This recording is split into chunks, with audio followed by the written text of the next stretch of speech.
How do you create a cost-effective plan for street sweeping? Paula Kalinowski from the Minnesota Pollution Control Agency helps us dive into this issue, exploring all of the different options and factors that go into creating a cost-effective program. This is a recording of the presentation at the Enhanced Street Sweeping 101 workshop on May 30th, 2024. This workshop was brought to you by the Clean Sweep program, which is a partnership between the University of Minnesota Water Resources Center, the Minnesota Pollution Control Agency, Minnesota Sea Grant, and the Minnesota Stormwater Research Council.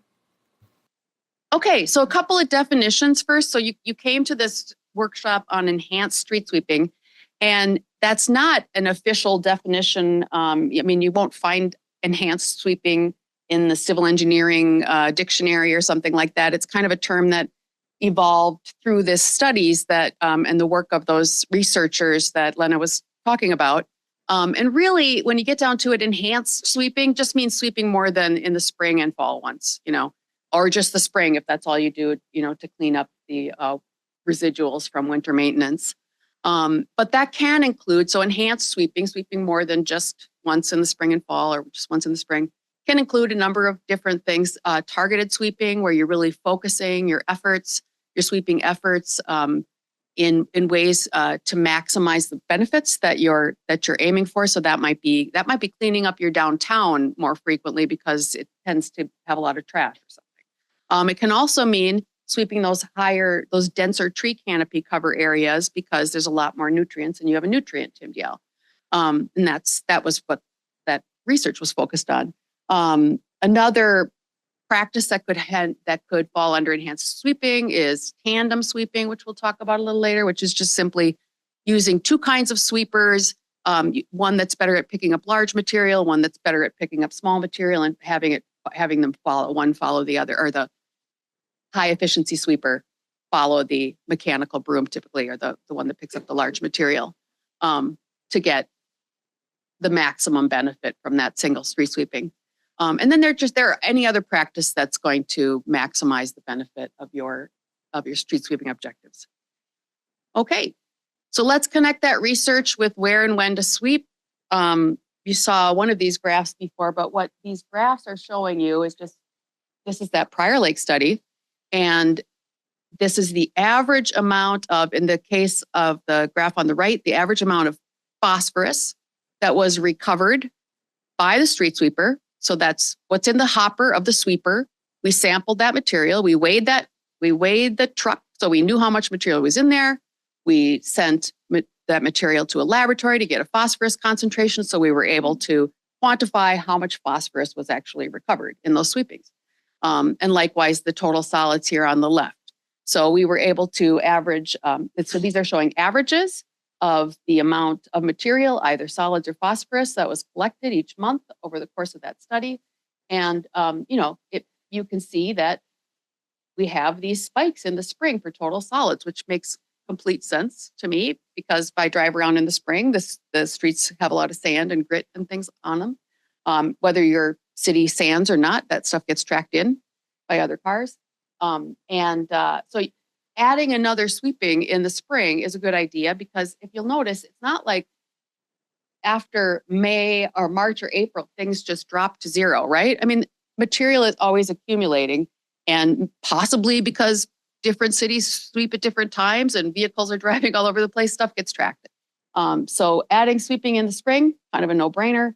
The nutrients, if you'll notice, are also not zero. This isn't when the leaves are falling from the trees, but a lot of times that stuff is stuck on there. We don't capture it all in the fall. We've got material on the streets that's been decaying and decomposing. And so there's still a fair amount of nutrient-rich material on the streets in that early spring. So that's that one. And then, of course, you kind of see the opposite pattern. When you look at, got to go forward. If you look at the phosphorus, the biggest spike is in the fall. That's kind of a no-brainer. And likewise, the total solids spikes because you got more leaves, but that material also can get broken up by cars and things. And so a leaf vac might not pick up all of the material that's actually associated with those leaves, because if they do dry out, you get that it gets ground up and you're not necessarily capturing all of that material. So that is kind of a no-brainer too. So more in the spring and fall. And then from there, if you're adding sweepings to improve your pollutant recovery, you kind of work your way in from spring and fall to midsummer to July. But I just want to point out, it's not like it's pointless to sweep in July.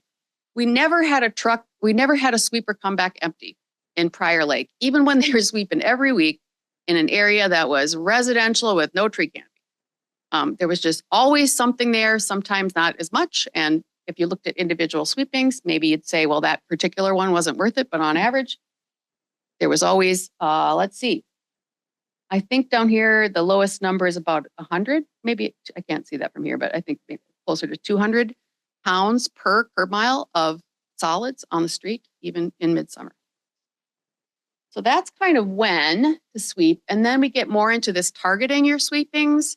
So not only, you can increase the number of citywide sweeps, that's fine, but also you usually have some constraints around staffing or budget. And so you might want to put more of that money into certain sweeping in certain areas so that you get, this is for water quality benefit, or maybe there are other objectives that you have.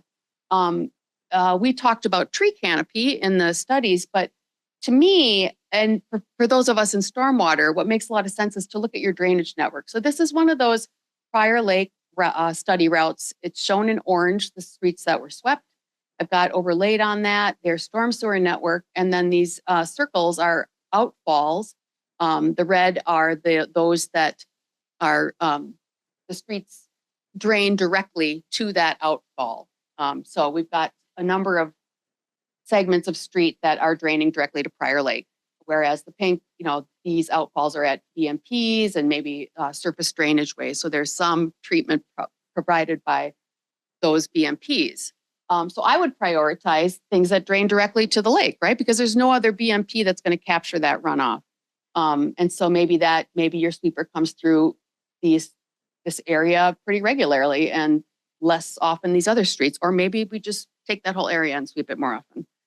Other reasons to sweep more, I'm not showing a real difference in canopy here, but you have these older neighborhoods with really dense I call it right-of-way tree canopy density, just, along the street. If some of it goes over the street, or a lot of front yards. Older neighborhoods tend to have a lot of front yard trees compared to the newer neighborhoods. Sometimes they have more in the backyard. But that dense tree canopy cover is a place where you're going to have a lot of phosphorus and nutrients, and we have a lot of phosphorus impaired waters. So getting that phosphorus off the street before it gets into our storm sewer is a great way to reduce our nutrient inputs to those waters. And then, of course, construction activity. I don't want to forget about that. Sediment is also a real problem in our surface waters, and we don't want to forget about prioritizing sweeping where construction activity is happening. Okay, so there's something odd with my slide. There's a box there that got blocked out, but I'm going to talk a little bit more about this prioritization rather than just, okay, so I know it's important to sweep in direct drainage areas. I know it's important to sweep where there's canopy. There's kind of a lot of things going on.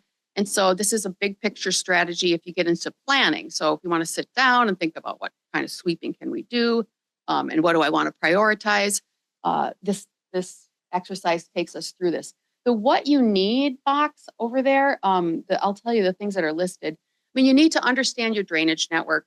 You need to understand your surface waters. If you're sweeping for surface water quality, you want to know where your priority waters are or where your high value resources are.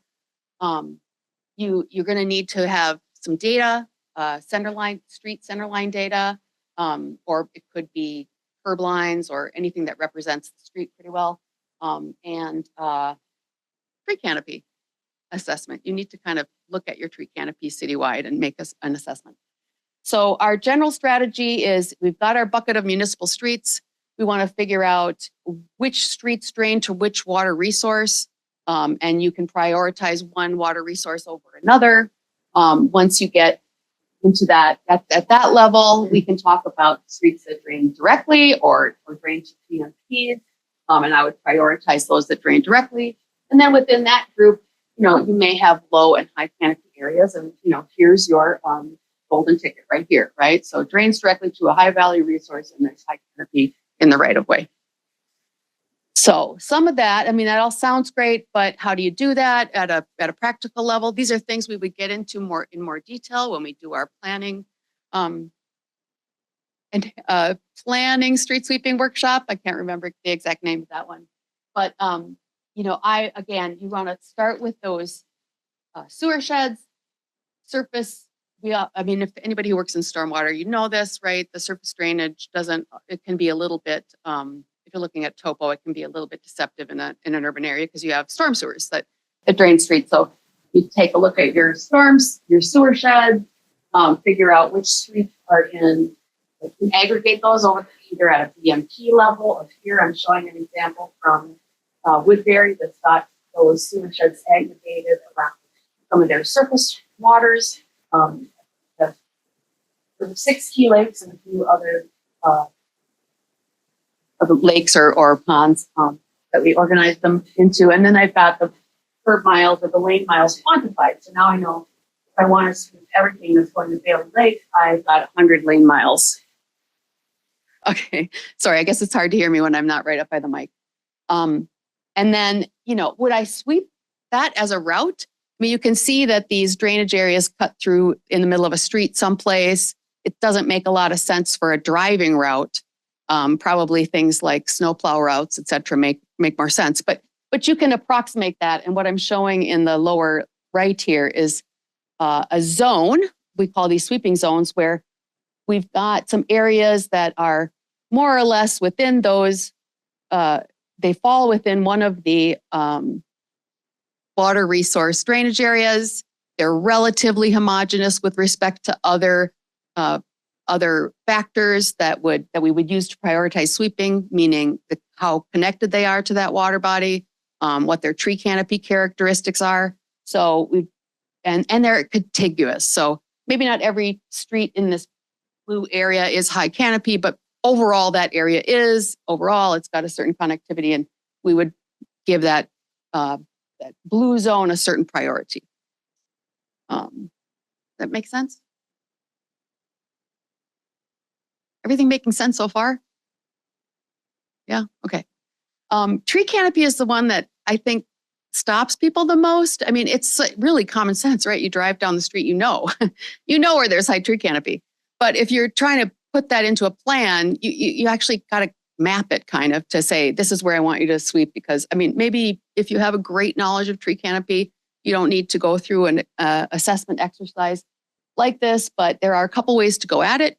We have some data sets out there. The University of Minnesota has developed a high resolution land cover data set that prioritizes the tree canopy over impervious surface. So where a tree canopy like overhangs a street or a building or a sidewalk, it will show it on this layer as green or tree canopy rather than showing you the impervious surface. They have the opposite too. They have another version of this that it prioritizes the impervious surface, but they do have a data set that maps tree canopy. At this point, it's a little old. It's from 2015, but they are working on a new one, a new version of that, and it should be coming out like any day now, is my understanding. Basically, what you do, who does GIS in here? Anybody work with GIS? Yeah. So this is a raster data set. If you know your drainage areas, it's a matter of, overlaying these data sets, the road, right-of-way area, your canopy, maybe you've got your drainage areas in there too, and you just quantify a percent canopy within that right-of-way area. I mean, it's not quite that simple because usually you have to buffer things and, there's a lot of processes to go through, but at the heart of it, it's pretty simple. So you can actually quantify a percent canopy cover for a street segment or for a road. You have to decide at what, how you want to, at what scale you want to do that, I guess. So if you're not into GIS, you can do this just by the big idea is to just prioritize some areas over others. You don't really need to know, is it 12% versus 13% versus 0.5% canopy cover in an area? you just want to know where your highest priorities are, at least initially. And so, you can just divide your city into low, medium, and high categories. And when you look at these pictures, it's kind of easy. They're not all of our aerials show canopy. You have to choose the right image, but there are aerials out there that show canopy. And if the street and curb lines are not at all obscured, well, it's pretty obviously a low canopy situation. Where when the curb lines start getting fuzzy because of the overhanging trees, I would call that a medium. And then when we start getting both the curb lines and much of the street obscured by tree canopy cover, that's a significant amount of canopy cover. I would argue either even the medium is still an important area to target, at least at certain times of the year. So just a reminder, don't take this, don't overthink it. We're just trying to prioritize one area over another. If you're working with the tree canopy data set, it becomes outdated in some places. You're going to have areas that there are no longer trees because development has come through and that land has been cleared. Or maybe the data set, if it's older, we've got a lot more trees now. Those baby trees have grown up and you're actually in a neighborhood with some significant canopy. So if you use this, if you use the GIS data set, you can get these precise numbers, but they might not be accurate to what's on the ground depending on, how old the data set is, right? Or how much development you've had in your city. So just to take that with a grain of salt, you can also do this, because people I find worried about knowing each street segment between intersections, what the canopy cover is. But you can really use zoning oftentimes or other maybe neighborhood boundaries, development boundaries as a surrogate and just lay that on top of an aerial. And then you can easily find that, older neighborhoods pop out. You can see they tend to have higher tree canopy. Industrial, commercial areas often have lower canopy, at least over the street. So again, it's all pretty common sense type of stuff. So those are the main components that go into the planning or prioritization of sweeping. I guess the other piece, and we're going to talk about sweepers themselves a little bit more, but we'll just touch on them here. There are different types of sweepers. Who is familiar with different types of sweepers? Or is anybody not familiar with different types of sweepers? Like you've never even thought about one versus the other? Okay. So, we have mechanical broom sweepers, which are, that is the main mechanism. Some of them have dust controls. So, all of them have different bells and whistles for any type of sweeper. You may get a model with more bells and whistles. So sometimes these have a water spray for dust control. But essentially, the broom is what's picking up things. And they are very good at picking up larger material like garbage. And they are probably the best choice for picking up wet organic material like leaves. And since leaves are important for picking up leaves is important for reducing phosphorus, you definitely want to have one of these either in your fleet, or you may want to contract some of that work out if you don't have that capability. And then we have higher efficiency sweepers that are better at getting the fine particles like the silts and the clays and the pollen, that's on the street in the spring, et cetera. And so depending on what kind of materials on the street, you may want to send your mechanical broom out to get the big stuff in July. Probably do better to send out a higher efficiency sweeper because we don't tend to have all those leaves and big stuff. And then there's also this tandem sweeping operation, which can be beneficial, maybe especially in the spring when things are really dirty and grit and fines are on the street. Okay, so we'll talk a little bit more about that later. And now I'm going to look a little bit at putting some of these pieces together. So if you want to make the case for enhancing sweeping in your city, we're going really fast, aren't we, Meg? Am I going too fast? Am I covering too much too quickly? Okay. So if you want to make the case for enhanced sweeping in your city because you realize this is a cost-effective BMP, you will have to probably put together some kind of a cost estimate or work with a budget, see what you can get for your money. These are some cost considerations these are the cost considerations that we took into account in making those calculations about the cost per pound of phosphorus. So in Prior Lake, this I'm showing data for Woodbury, which is a newer study, but the same components were part of the Prior Lake cost calculation. So you have essentially the purchase of your vehicle. So you're going to have a capital outlay for that, but you can amortize that over 10 years. So you've got a vehicle depreciation cost that is part of your calculation. And I would amortize that over, we've been using a 10-year lifespan in the studies that I worked on, but I've had suggestions from some people that if you're using your sweeper a lot, you might want to go more with like a 6 or 8-year lifespan, because that's the replacement replacement lifespan, I guess, depending on how much you use it. So essentially you want to amortize it over the lifespan of your sweeper.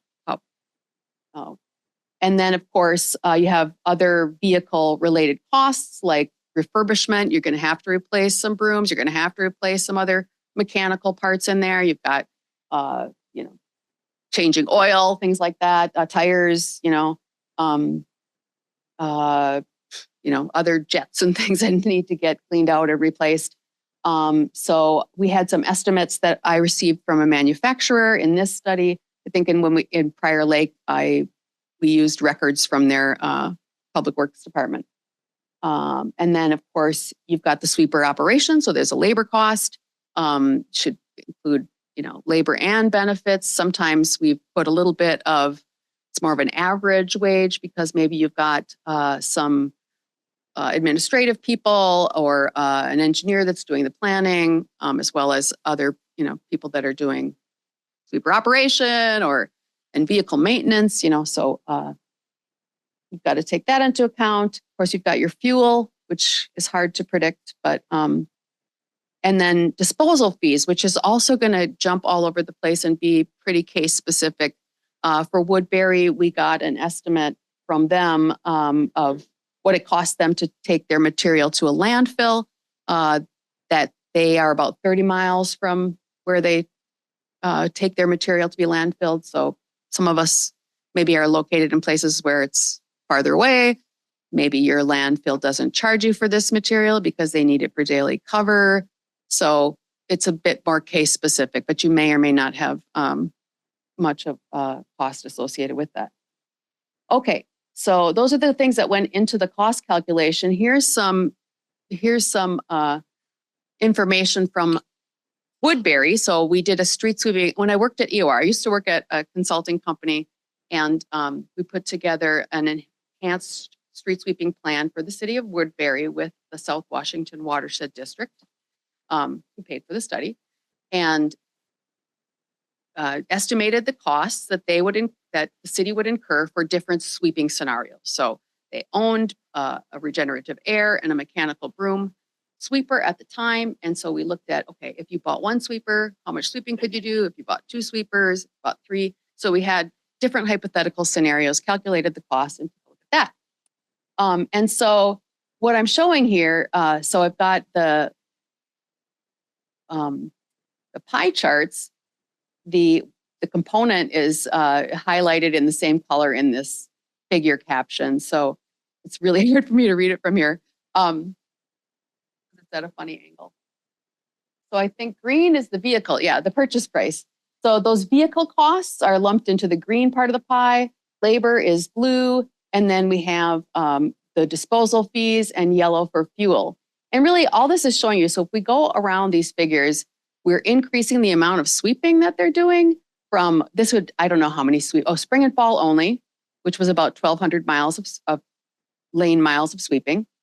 4 sweeps per year was about 2,400 miles. And you can do the multiplication, but we had monthly sweeping. And then our highest scenario was twice monthly. And this was using 3 sweepers. But what you see is, initially that vehicle component of the overall costs, which here is $105K, as a percentage, as you utilize that sweeper more, it's labor that kind of takes over as the primary component of the cost. So if you're using your sweepers as much as you can during the sweeping season, probably your labor is going to be the most expensive component of your program costs. So, I mean, this was a maximizing the amount of sweeping they could do with those 3 sweepers.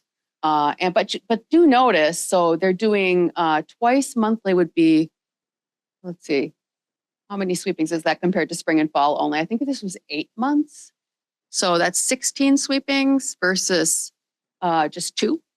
And the program cost is about 3x, not 8x. So because the vehicle is paid for, right? So that's the thing. Your labor goes up, but the vehicle cost, other than the maintenance and fuel, that part stays the same.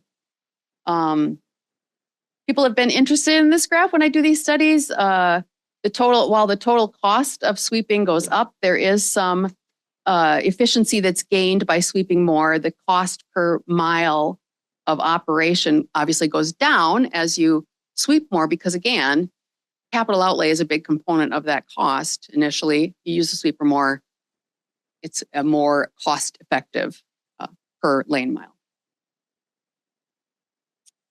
And here's an example of, one of the products of that sweeping plan that I worked on for the city of Woodbury.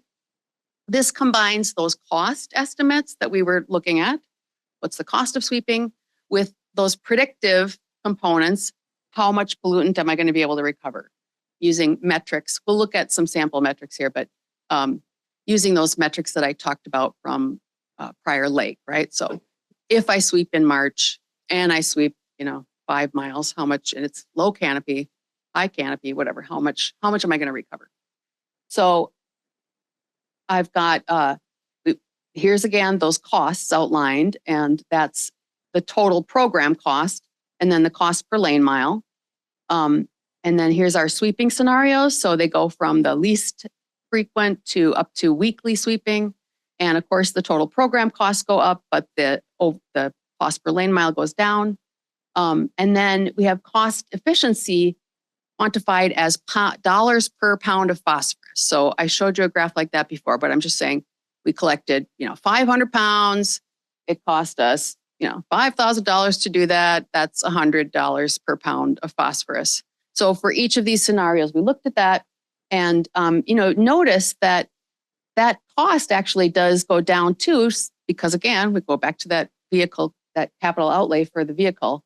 But here at the monthly sweeping level was the most cost effective in terms of recovering the phosphorus as a pollutant. Now that might change a little bit depending on what your target pollutant is. I don't really think much though, because phosphorus, nitrogen, solids, they all kind of follow very similar patterns because they travel together. Let's see. I'm not sure what else I want to say about that one.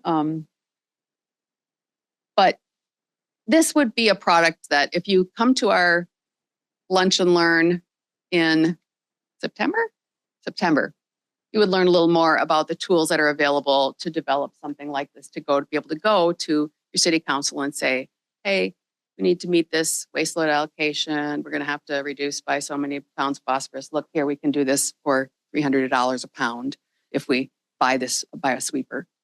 And this is what it's going to cost us annually. So you get an estimate for that. Okay, so quick look at some of the resources that we have developed in the Clean Sweep program. These are not the same resources. I'm going to show you some metrics here for estimating pollutant recovery. Not the same as a calculator that was developed out of the Prior Lake study. It's a more simplified version. And it simply says, well, so this is a handout. Is this in the folders? Yeah, so you can actually look at these graphs. This information is included in your packet as a technical memo, right?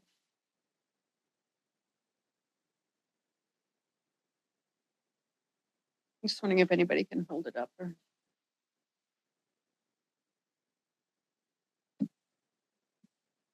Oh, you have the canopy cover and okay, so we don't have the metrics in there? Okay.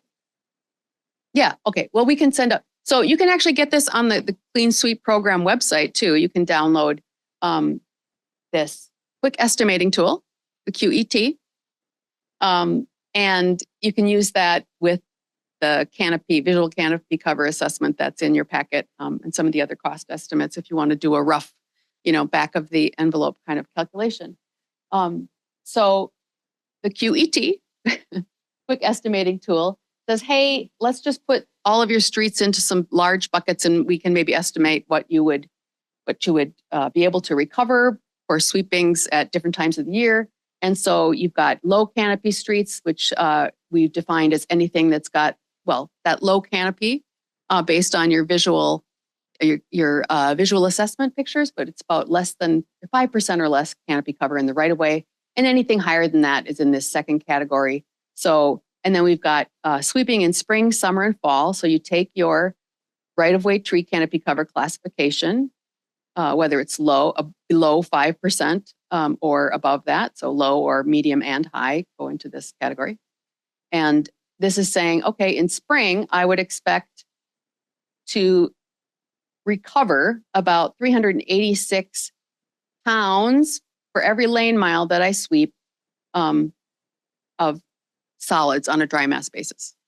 So that maybe also helps you to figure out, okay, well, I'm going to have to haul that material. I'm going to have to, manage that material. Or, here in the table, fall, if I'm in a lower canopy area during the leaf litter season, maybe I'm collecting about 105 pounds of solids. And we have a graph in there too for phosphorus, just going directly to phosphorus. That will get you an idea of the kinds of, if you're an MS4 manager or involved in MS4 permit reporting, that will help you to figure out what credits you might be able to get. But it doesn't maybe inform material management as well, because we're not talking about, mass of solids. And then you can actually do some predicting using those metrics too. So you can say, okay, well, what if I decided to sweep in this high canopy area monthly? Then I could pull my phosphorus metrics or my solids metrics from those tables and just, apply them. So zone A, it looks like it's a low canopy, or maybe it's a higher canopy area. And then I can choose when I want to sweep, and whether that's spring, summer, or fall, I would apply those metrics and I could get an estimate of the amount of phosphorus or solids that I was going to collect. If you come to that workshop, we've actually got some fancier tools. There's a spreadsheet tool for doing more or less the same thing, but it also calculates what you would expect to get for pollutant credit for that sweeping that you're considering. In all of these, as I'm talking about these tools, of course, what it predicts isn't, all of these tools predict an average, so you have to think about when you're planning your sweepings. Yes, some years you might go out and maybe you're not going to get 100 pounds of phosphorus per mile in March, but that has to do with phenology and different variation, weather patterns even, did we have a big rain, those kinds of things make a difference. So it's an average. It does vary quite a bit from sweep to sweep in reality, but I think if you look at like an annual total, you'll find that they're pretty much in the ballpark. And then we have a few other tools that would help you to think about, which one is this? The costs for your program. I laid out those costs. We do have a spreadsheet where you just kind of plug in numbers for each of those items, and then you can pull your estimate depending on your fleet size. So if I've plugged in, the numbers for my cost of labor per hour and the vehicle depreciation and all those items we saw before, and I can say, okay, well, if I want to have 3 sweepers operating, here's my 3 sweepers line, and I want to do 2,000 lane miles of sweeping, looks like that's going to cost me approximately $150K to do that. I can't tell you off the top of my head what all the assumptions are that went into this particular scenario, but that's something that you can play around with if you come to the planning workshop. And we have another tool like this more for thinking about your staffing. So how long is it going to take you to do that sweeping? I mean, that's a big cost component, and it's kind of in the background of that previous tool. But this one looks at, okay, again, fleet size. How many sweepers am I operating? How many lane miles do I want to sweep? And how many hours is that? How many days? Meaning, I think that's a 7.5 hour, maybe it's an 8 hour day. I don't remember. That's something that also that you can plug in. So you have the ability to say how much of the workday is devoted to sweeper operation and maintenance. How many days a week is your sweeper available? That sort of thing. So this spreadsheet, you get to choose those parameters, and then you can read off your graph. Okay, based on our assumptions for operation, operating 3 sweepers, I can sweep 3,000 lane miles in about 50 or 62 days, work days. So yes, so if you want to see those spreadsheets and those calculators in action, then you should sign up for our September workshop.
If you would like more information on enhanced street sweeping or are looking for tools and resources to implement this in your own communities, please visit us on our website or contact us at one of the email addresses on the screen. Thanks and happy sweeping.